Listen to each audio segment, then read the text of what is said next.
Hi, Billy Glisan here with Powercore 360, and in this video I'm going to explain to you why arguably the number one most important factor to train in vertical jump is what we call rapid stability. Okay, so what is stability? More importantly, rapid stability. How does it help your vertical jump? Let's get into it.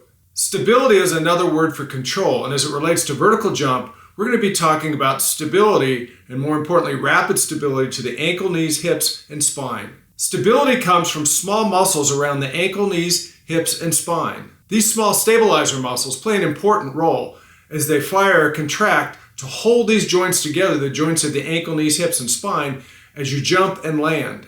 It's important to note that these small stabilizer muscles actually fire or contract thousandths of a second before the big muscles, the big jumping muscles. We're talking about the calves, the quads, the hammies, the glutes, the back muscles. It's also important to note that many athletes, coaches, and trainers aren't training these small stabilizer muscles. They're focused on the big jumping muscles, the big muscles of the calves, the quads, the hammies, the glutes, and the back muscles. These are the muscles that create the big, powerful forces to get the body off the ground, but they're forgetting and don't understand the importance of these small stabilizer muscles. These small stabilizer muscles, when they fire, once again, holding these joints together, the ankle, knees, hips, and spine, help you improve your vertical jump. They'll get you off the ground faster, reduce your time off the ground, help you jump higher. So make sure you're training the small stabilizer muscles. Don't just focus on the big muscles of the calves, quads, hammies, glutes, and back. So if stability means control of the small stabilizer muscles around the ankle, knees, hips, and spine,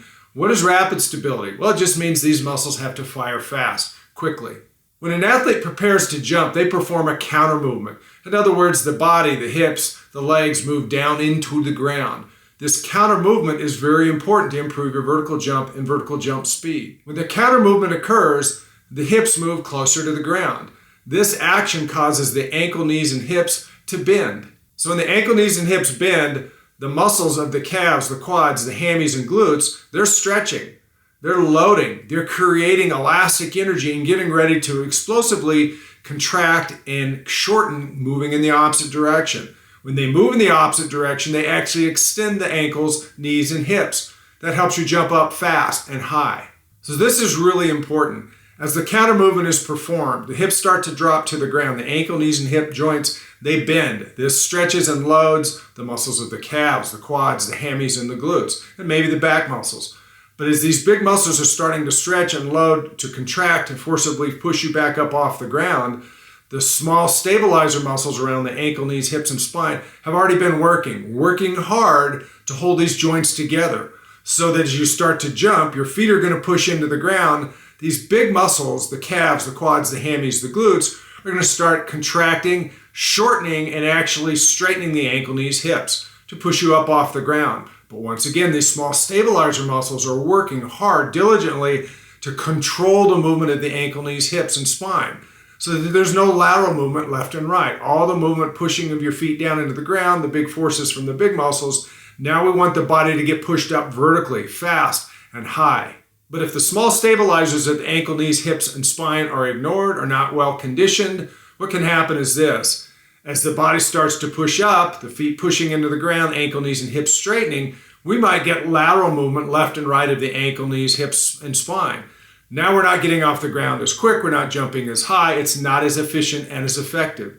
So the training of the small stabilizer muscles is critically important to increase your vertical jump height and your vertical jump speed. Think of it in this simple way. The faster the small stabilizer muscles can contract around the ankle, knees, hips, and spine, the faster and higher you're going to jump off the ground. Let's introduce another training term here called ground contact time. Ground contact time is this. The longer the feet are in contact with the ground, the slower and lower you're going to jump. In opposite of that is the faster the ground contact time, the sooner your feet can get off the ground, reduce ground contact time if you would, the higher you're going to jump, the faster you're going to jump. So reducing ground contact time is critically important. But it's not just about having big, strong, explosive muscles in your calves, your quads, your hammies, your glutes, and your back muscles to get off the ground quicker. The small stabilizer muscles have to be strong, they have to have endurance, and they have to be able to fire quickly before the big muscles contract to get you up off the ground efficiently and effectively to go vertical high and go vertically fast. Now that you have a basic understanding of how the small stabilizers work as you're jumping up, let's also touch on the importance of the small stabilizers in their function as you land. These small stabilizer muscles around the ankle, knees, hips, and spine have to continue to work not only as you jump up, but as you land. As you land, 3 to 4, maybe even 6 to 8 times your body weight is coming down on the ankles, knees, hips, and spine. We got to hold these joints together. And once again, now you should have a good understanding of the small stabilizer's role to contract quickly, forcibly, and have the endurance to not only jump up and hold the joints in place, but as you land, you get these huge forces of the body weight coming down on these joints. These stabilizer muscles have to continue to work to hold your ankle, knees, hips, and spine together to avoid injury. If the small stabilizers have adequate strength and endurance, the athlete will be able to jump repeatedly over and over, like a block jumper or a hitter that has to jump up, ball gets blocked, gets tipped, they have to jump 2 or 3 times in a row.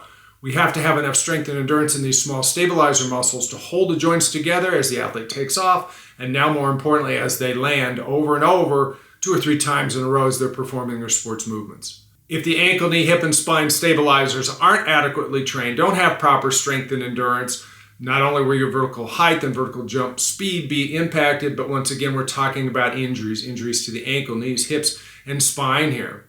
Okay, let's look at a practical athlete training example here. I worked with this athlete his senior year at Colorado State University. He was a track decathlete. Understand that when I met him, he was extremely well trained from a strength and explosive strength perspective. If we look at the big muscles, the big jumping muscles, his calves, his quads, his hammies, his glute, and his back muscles. But the short story is his vertical jump went up 2.5 inches in 1 week working with him.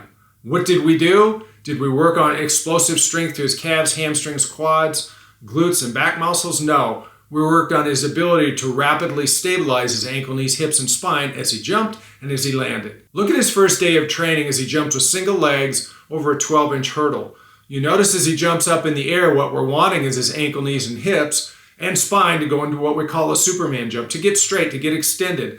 But we want him to clear the hurdle with his ankle, knees, and hips straight. You notice on day 1, he didn't have the power, right? And what he really didn't have was the stabilizer strength to use the forces from the big muscles to push through the ground, to straighten, and to get up and over and clear the hurdle without bending his ankle, knees, and hips. A week or so later, now look at his ability to perform the same exercise off a single leg over a 12-inch hurdle, and now clear the hurdle with his ankle, knees, and hips straight. So once again, understand, we didn't work on or try to develop any more strength in his calves, his hamstrings, his quads, his glutes, or his back muscles. We worked on stabilizers. We worked on activating and quickly teaching these stabilizer muscles to fire quickly, have the strength and endurance for him to perform numerous jumping activities on 2 legs and 1 leg, to rapidly jump, and more importantly, rapidly stabilize as he lands, preparing his body for the next jump, reducing ground contact time. This video now shows his ability to rapidly stabilize his body, his ankle, knees, hips, and spine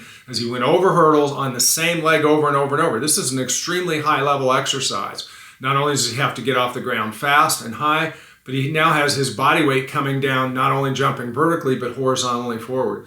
This is really high level, but you can see how well he could control his body due to rapid stability in his ankle, knees, hips, and spine as he landed and took off for each repetition. This is rapid stability in the stabilizer muscles around the ankle, knees, hips, and spine. It is not gained from doing squats, RDLs, or even lunges. By the way, this athlete did win the Mountain West Conference Championship as a decathlete his senior year. So if you want to jump higher and faster and avoid injuries, train the stabilizer muscles first.